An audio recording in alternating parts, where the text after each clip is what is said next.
जब भी श्री राम का नाम लिया जाता है तो स्वतः ही हनुमान जी की राम भक्ति का स्मरण हो जाता है।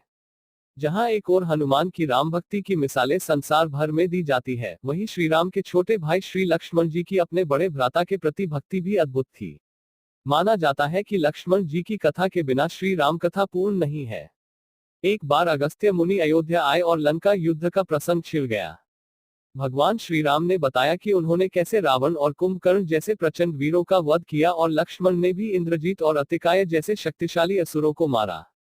अगस्त्य मुनि बोले, श्री राम, बेशक रावण और कुंभकर्ण प्रचंड वीर थे, लेकिन सबसे बड़ा वीर तो मेघनाथ ही था। उसने अंतरिक्ष में स्थित होकर इंद्र से युद्ध किया था और बांध कर लंका ले आया था।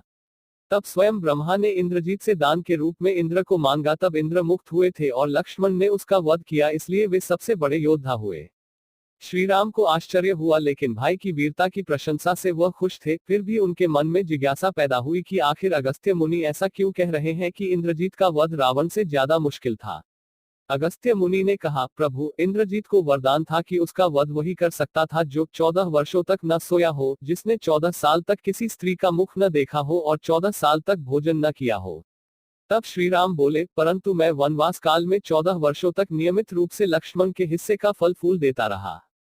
मैं सीता के साथ एक कुटी में रहता था, बगल की कुटी में लक्ष्मण थे, फिर सीता का मुख भी न देखा हो और 14 वर्षों तक सोए न हो, ऐसा कैसे संभव है। अगस्त्य मुनि सारी बात समझकर मुस्कुराए और बोले, प्रभु से कुछ छुपा है भला।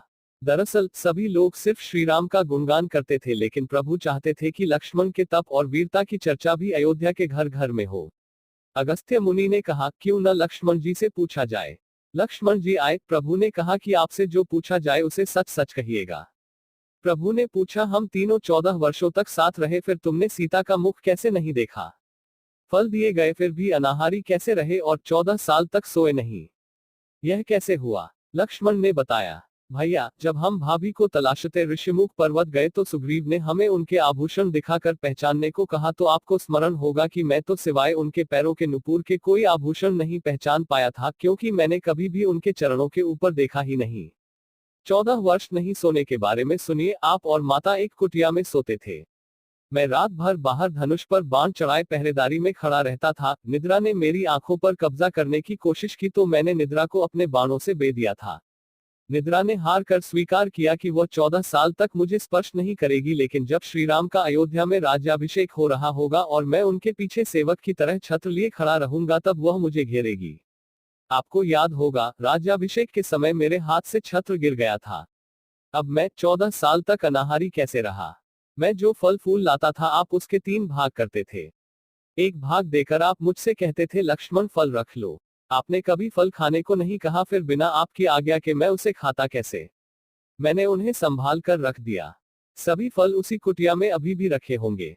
प्रभु के आदेश पर लक्ष्मण जी चित्रकूट की कुटिया में से वे सारे फलों की टोकरी लेकर आए और दरबार में रख दिया।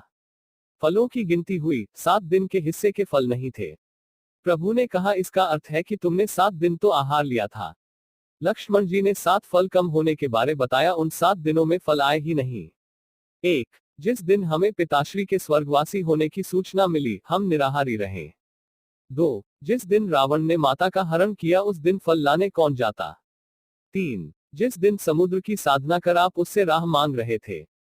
4. जिस दिन आप इंद्रजीत के नागपाश में बंद कर दिन भर अचेत रहे। 5. जिस दिन इंद्रजीत ने मायावी सीता को काटा था और हम शोक में रहे। 6. जिस दिन रावण ने मुझे शक्ति मारी। 7. और जिस दिन आपने रावण वध किया। इन दिनों में हमें भोजन की सुध कहाँ थी। विश्वामित्र मुनि से मैंने एक अतिरिक्त विद्या का ज्ञान लिया था, बिना आहार किए जीने की विद्या।